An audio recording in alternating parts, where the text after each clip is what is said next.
Never knew what I wanted till I met you. Where I met you.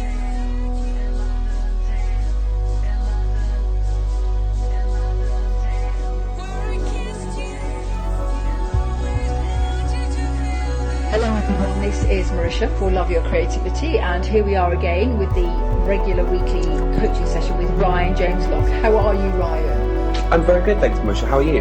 I am good. How's Ibiza doing? It's pretty gorgeous. It's got quite quiet now because I think the season's coming to an end in about the next 2 weeks. So there's a lovely, there's a lovely peace has descended now that all tourists have gone. So yeah, it's lovely. Very nice for writing and sort of doing inspiring things. Oh, good. That's good. Yeah, London's still as crazy as ever, nothing changes. In fact, I think it gets busier because, of course, everyone comes back after a summer away, don't they? And so everyone's got that. It's London, it's September, it's like going back to school. Yeah, slightly depressed.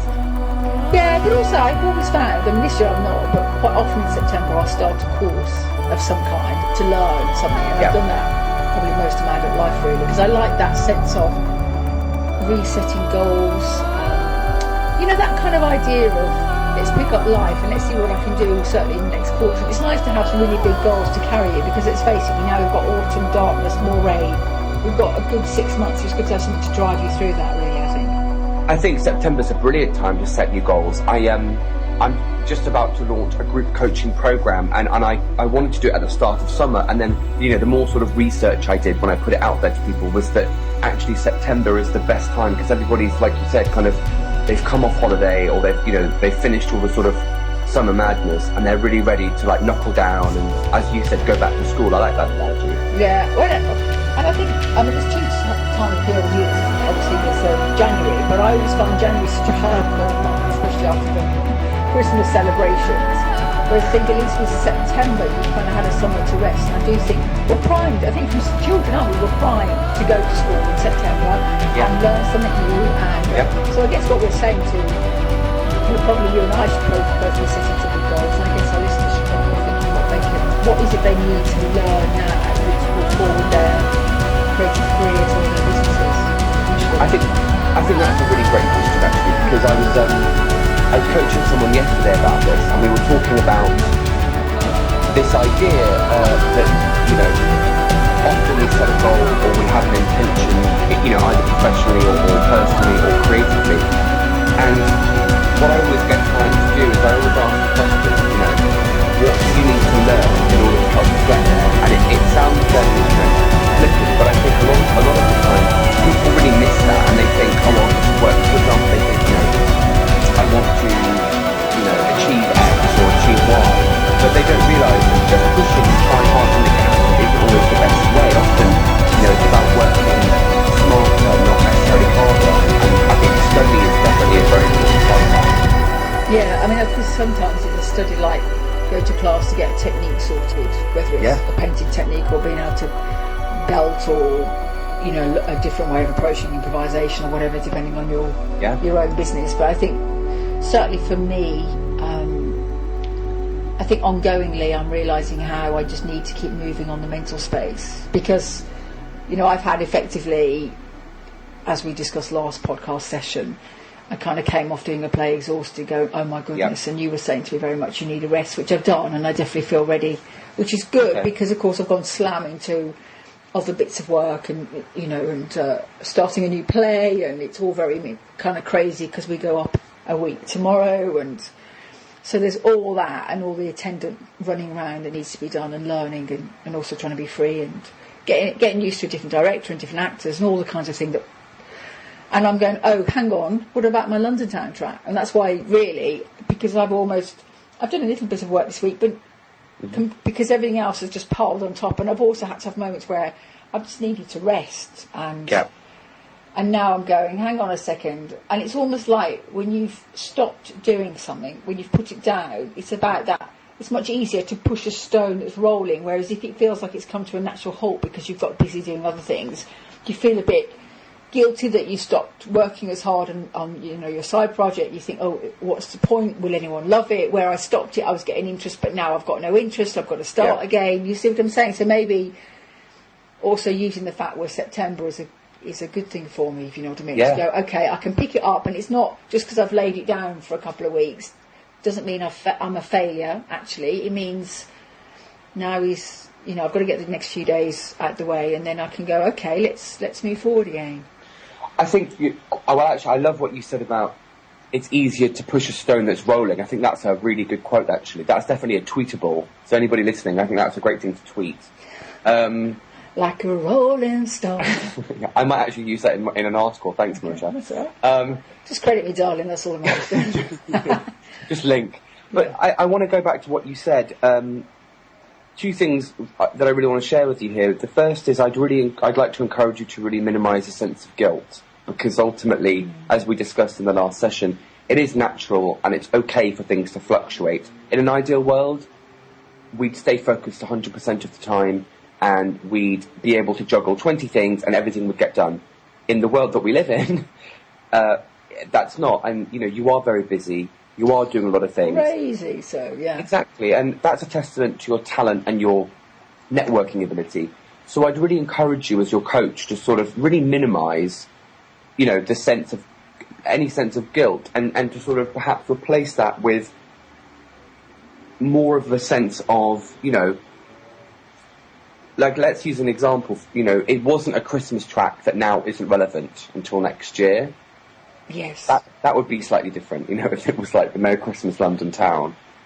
Obviously, you would have missed the boat by a while. But with what you've done, it's still applicable throughout the year. It's a very strong theme. So, but I just want to go back quickly. Last week we talked about, you recharging, and part of that recharging was self-care. But another important part was learning to say no to people. Yeah. So talk to me about how did you put that in place, and how did that work for you? I have definitely had a couple of clear conversations with people asking me to do things, and I've just had to say, I can help you, but you've got to be aware I've got, this schedule and this play and this, and all that. I've been clearer about letting people know that much as I like to help them with what they've asked me to do, it's actually physically kind of possible. Yeah, good. Now, I've not said, which you suggested, which was, I've scheduled me time, so I can't help you, kind of thing, which is true. I haven't done that. I've just been very clear about, actually, I've got too much on, and I've made a decision. There was a show I was going to co-write with someone, and I've just looked at the way it's going, and I can't give it any kind of real justice, so I've got to write and let them know, but I will do so, if you see what I'm saying. We haven't really started the project. But I think, so there's on that. So I'm learning the no bits. I'm realising how important it is. And I've got to, and continually that's got to keep moving forward. In terms of self-care, the really good thing, I've got myself back down the gym again pretty well most days. Good.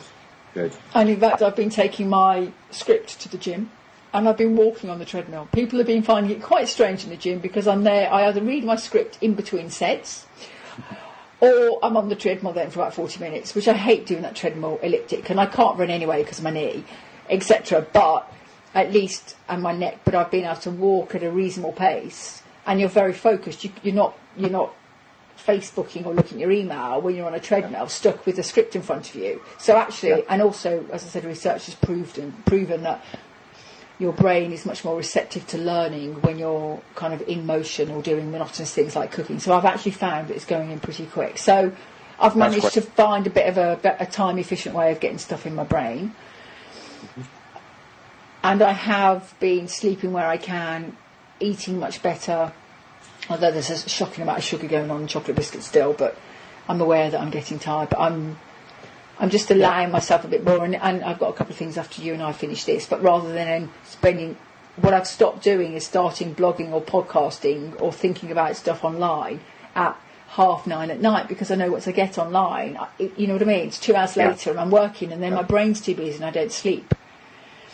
So I'm learning, I'm going, okay, I know that. So even though I should be blogging more, and I should, which, should is what does that word mean?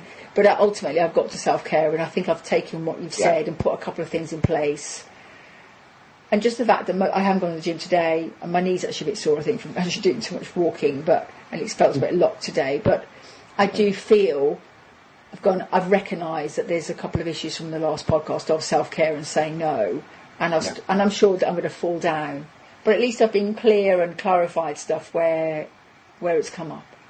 I mean, I think that's great. Something you said just now, which I think is very important to mention, about what does the word should mean. I actually, I'm putting together a workshop for next week, and one of the modules in it is called Stop Shoulding All Over Yourself. So I think little play on words. But the reason I wanted to mention this to you is because I find with clients that the word should actually gets them in a lot of trouble. Oh, it just makes you feel, I should have done my show reel, I should be here, I should have done this. I can give you so many shoulds, I'm just going, no, I need to stop. But And it I think still what- creeps yeah. in. It's inevitable. Even when I'm aware of it, it's amazing how that guilty should runs around and sits on your shoulder going, whispers dark things in your ear about what you should have done. The word should either makes you wrong or somebody else wrong. Yeah. And that's something I read years ago in a Louise Hay book, and I think it's incredibly important, especially for creatives, whether you're a singer or an actor, or you're a small business owner listening to this. If you're using the word should, I would really look at two things. One is perhaps you don't want to do it, and that's why it hasn't been done. Or two, it's not the right time. But there's an exercise in a book called You Can Heal Your Life, which I think is a great book. Oh, yes, I read it many years ago. It's great, isn't it? Yeah. And she gets you to make a should list, and then you replace should with I could if I wanted to, or I choose to. I should sorry, say that again. Sorry, you instead of using the word should, you say I choose to, or I could if I wanted to. I choose to, I could. So I got a bit distracted. Even though it's a Monday night, I don't know what is going on outside, but I think loads of people have got really, really drunk, which on a Monday is pretty hardcore. I don't know if you can hear, but it's quite bonkers the amount of noise that's coming out of this end. So I was going to say, it's ironic that I'm in Ibiza and it's quiet and peaceful outside. I mean, yeah, they're all screaming someone's name. It's amazing. Although sorry to go slightly off topic, but I always used to, like in January, when everyone else gives up drinking, Yeah. I've always been like, no, I'm going to drink because I might as well party in the hardest month of the year. I quite like that. You know what I mean? There's a certain logic there. Yeah, you like party in the month you need to, right? When it's cold and dark and you've got no more Christmas presents and you're paying for the Christmas presents and you bought. I always found that quite funny when people, like when people sort of, to add to the overwhelm and the stress, they then do a detox in January. So it's like, I'm like, drink hard. Well, but a glass of champagne's not going to kill you on a Saturday night when it's a cold night. Yeah, it's just a way more fun. And equally Monday nights, Monday, Tuesday's best night to party, because why do it on a weekend, be bridge and tunnel about it, right? So anyway, back to, we digress. So I choose to, it's good. Whatever phrase, whatever word, whatever way, whatever you would say in your own language, that's a very important thing that I always talk to clients about when it comes to like affirmations or reprogramming your mind or your beliefs. It's really important to use words that you use. I remember doing affirmations years ago, and one of them was something like, oh gosh, what was it? It included words that I just didn't say in my vocabulary, so the affirmation didn't have any effect. So when you're trying to replace words or phrases, it's really important to use words that your brain and your mind recognise. So, when you find yourself perhaps thinking, I should be doing this, I would really encourage you as your coach to sort of look at, if I chose to, I could be doing it. However, and then look at perhaps maybe you don't want to, maybe the time isn't right, or maybe you can get to it tomorrow. Yeah. No, But it I doesn't. know that. I think one of the reasons I think it's such an important thing to sort of talk to clients and people listening is that the word should doesn't do anything. It either makes you feel guilty or it makes somebody else wrong. I've never heard the word should really used in a positive way. Yeah, and it just, in fact, I did a podcast interview last week with Georgina Sowerby, who's an amazing director and improviser, teacher and actor, and she always said, if she's got the word should in anything, it really suggests to her she needs to find another way of doing it. Because it's almost like the reason she says the word should automatically means it's something she's got a negative issue with. I actually think that's 100% spot on. She's incredibly doing a show at the moment called Oxbow Lakes. I'm hoping to get and see this week. But, she really does go ahead and make great work and really inspire others. And I thought, yeah, she's right there. Well, going back to what we were saying last week in the session, is that learning to say no, it has so many negative connotations because people find the word no is somehow selfish, but I actually think of it as very positively selfish, because if you find yourself giving to everybody else and exhausting yourself and, all that stuff, what you'll actually find is, it's kind of like, in your situation, you have to, like we said last week, you have to really make your own self-care and your own energy levels a priority, because you can't give your best when you're tired or you're drained. And it's the same with, whether you're a coach or a consultant or anything. And I think as well that I think when you recognise as well that when you're really trying to move things forward in life, really change stuff up, or you're in a very busy period, that's the time when you really have to choose when you're going to drink and really look at try, even though it's really tiring to go to the gym or go for a walk, and to make sure you make the right choice and really eat really well as well. I think those are two. Well, I know from personal experience and from working with people that those are actually incredibly accurate points. The food you put in your body, it's the fuel that you're running on. Things like, there's a great saying about meditation, and it's something along the lines of the busier you are, the more you need to meditate. Oh yeah, is it Gandhi who said? Someone said he said, it's getting really busy, so I'm going to meditate for 2 hours, and someone said, oh my God, no, you can't possibly, it's so busy, there's so many crises going on that you can't possibly meditate for 2 hours. And he went, well, if it's that busy, I need to meditate for 4.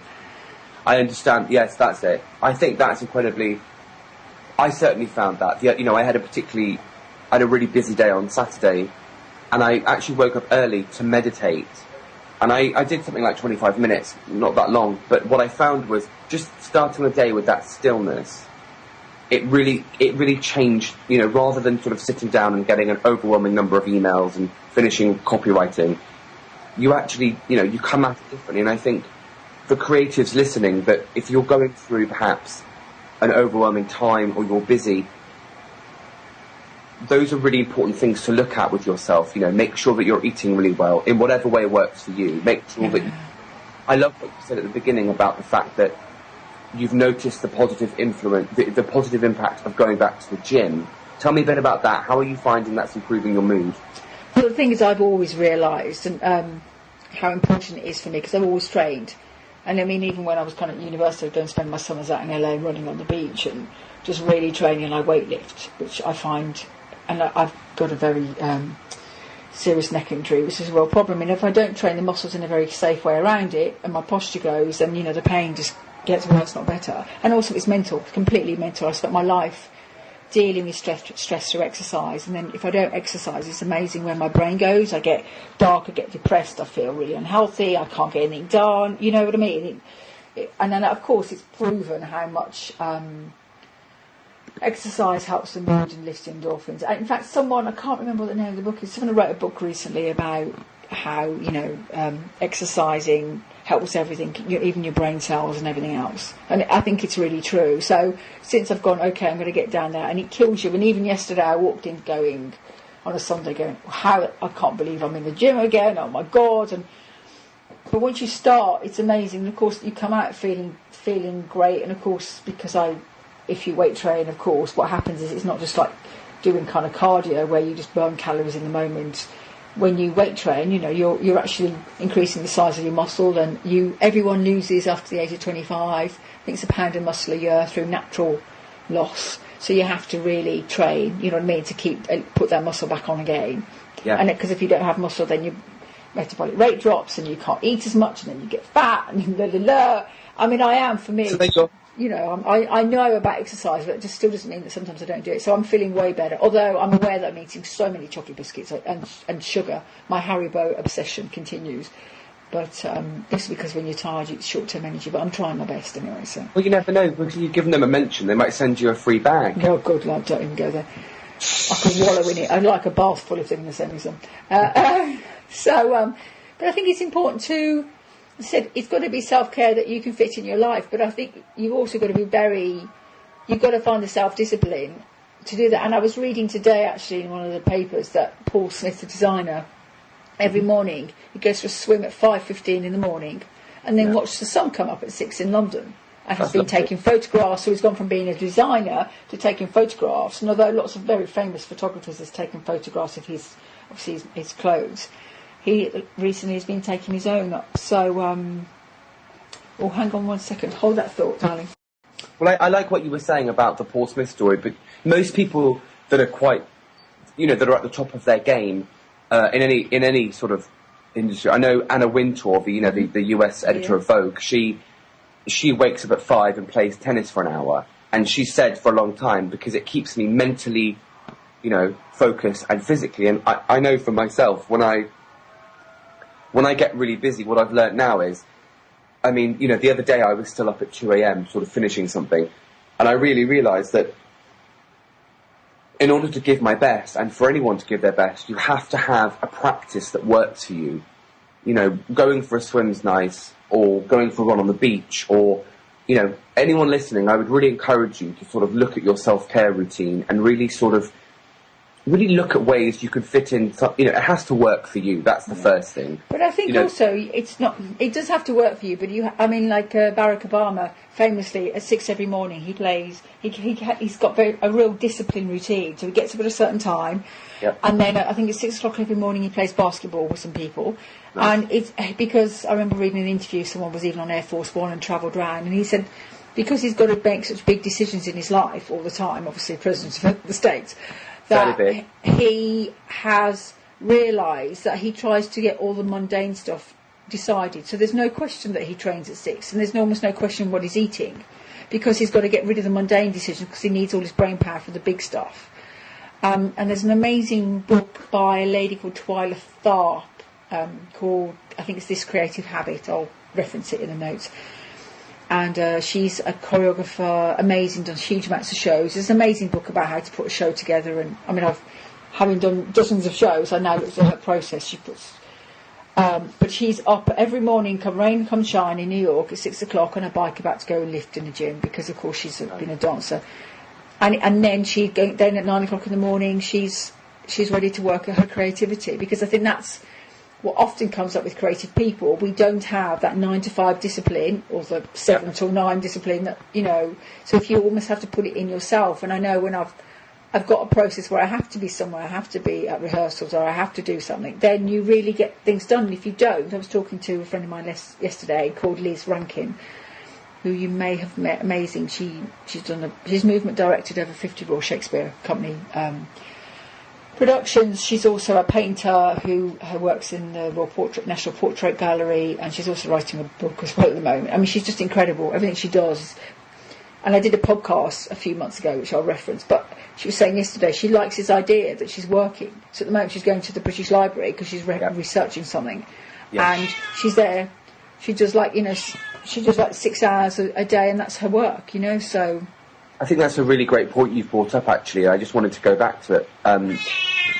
It's really interesting to me what you've just said, because I think a lot of people can really identify with that sense of sort of, when you're a creative, or you're self-employed, or you are even a small business owner, doesn't necessarily have to be, a creative this applies to. There can be a real sense of, like you said, you don't essentially have to wake up and be in the office at 8. You don't have to be, on a conference call or anything. So it can be easy sometimes, I think, to perhaps... The cat is agreeing with you. Well, that's the main thing. To perhaps, sometimes it's important to maintain a sense of routine. And I know for myself, I've really found it very beneficial to set a time to wake up, set a time to eat breakfast, set a time to do certain things, because ultimately, that's what people in an office would do. I know, but what I'm realising, and sometimes if you've got an early shoot, you are up super early, and you get so much more. And I actually am starting to see, as I said, we've just got Barack Obama at 6 a.m, Paul Smith at 5:15, Anna Wintour at 6 o'clock doing tennis. I think that actually, I'm starting to realise the more creatively I can kind of go to bed early and get up early and try and use that time the better. And so I guess, in fact, because obviously you and I don't plan these chats and these coaching sessions, they kind of meander as they will. Then after our talk last week about self-care and this week seems to be turning up about really about A, setting goals, and then B, also setting goals about how best to set up your daily work ethic and your daily habits. And obviously if you're doing creativity as a kind of part-time thing at nights and weekends on top of a normal job, or whether it's a full-time thing, that the more we can schedule self-care, schedule exercise and schedule time to work and write, that then suddenly that's where you can start looking at your life and going, oh, hang on a second, I can really move things here. Yeah, I would have if I could, I would have everybody scheduling in self-care time, because like you and I discussed, things like goal setting and self-care, it baffles me that they're not taught in schools. Yeah, you're right. It really, it really baffles me, because, you grow up thinking you have to learn all these things in order to be talented or in order to be successful. And then you become an adult and you realise that academic stuff essentially doesn't really mean anything if you're burnt out. And talent doesn't mean anything if you don't put the hours in. If you don't put the hours into market or to practice or to... Yeah. Isn't it scary when you sort of sit there and realise that... I remember coaching somebody a few days ago, and they're a new client, and they were really frustrated about something in their business. And I think this could actually apply quite nicely to creatives. The situation, they were doing a lot of stuff on their business, but they weren't making the money they wanted. And when I sort of really probed and looked into their strategy, what I found was they were busy all the time, but they weren't doing anything that actually focused on bringing sales or money in. And it can very much be the same with creatives. I found that people can be very busy, but they're sometimes busy doing the things that don't get them jobs, or they're busy doing this. Nice. And I think this is like an example of where the session goes in a new direction. Something you just said really triggered that, and I think it's important for people to realise that this client of mine, they were really stressed out and quite frazzled, actually, because they were working very late, spending a lot of money on social media strategies and all that stuff, and essentially making no money. And I really probed and looked at what they were doing, and I said to them, a little example here, you're doing lots of things that essentially encourage people to just consume from you, but you haven't set up sales calls, you haven't set up new client registration or enrollment or anything like that. And it's very much the same with creatives. If you're an actor or an actress, for example, and let's just say, for example, you're very busy with, doing certain activities, but you're just not getting the amount of jobs you want, look at your schedule. Are you busy enough actively pursuing auditions or networking? Does that make sense? Yeah, have you scheduled in, which is actually very true, and I'm guilty. Have you scheduled writing X amount of letters a week for casting directors? Have you scheduled X amount of week, trying to get into new workshops or writing to casting directors or writing to letters? I do think that kind of putting limits and numbers on, because otherwise it's very easy to think you're doing good work and actually not really. I mean, what was the definition of networking? Is not. Hang on. The definition of networking is not. It's basically who knows who you are and what you do. Mm-hmm. It's not anything else really. It's not just I know so and so, but it's actually you've got to have people knowing who you are and what it is you do and what it is you sell. That's what you should be trying to aim at, really, so that when they think, I want to this or that, they think, so and so does that or this.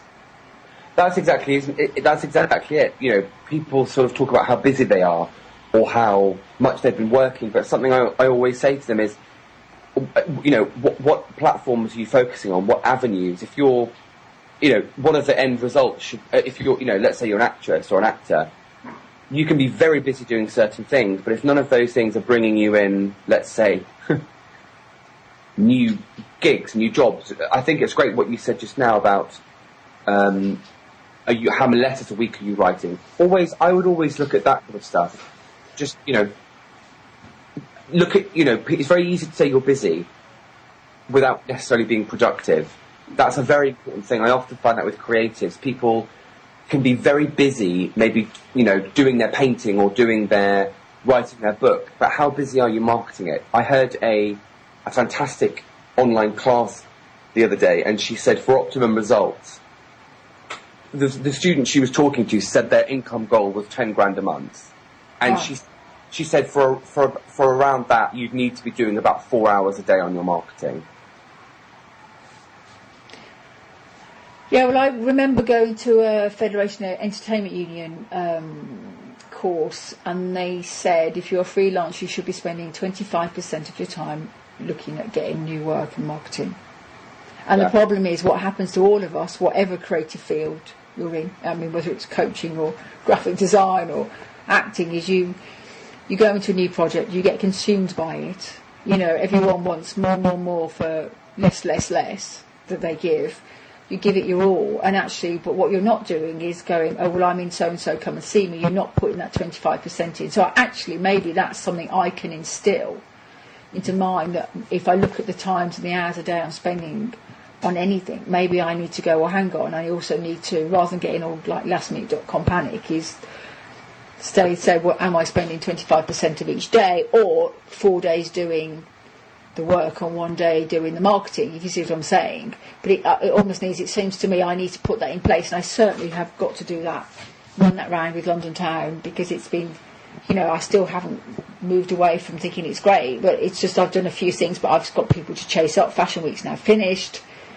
I can now, and I know the problem is things keep happening, and all these, is that urgent, not important stuff that, you know what I'm saying? And if you don't do it, you end up doing the urgent, important, or the not important, urgent, like, can you return this call, can you do this, can you do that? And everyone's always going, me, I need your attention, I need this now. And actually what you need to be doing is the long-term, as you say, marketing the book, marketing the song, marketing, if you're doing a show, writing to people to come and see you.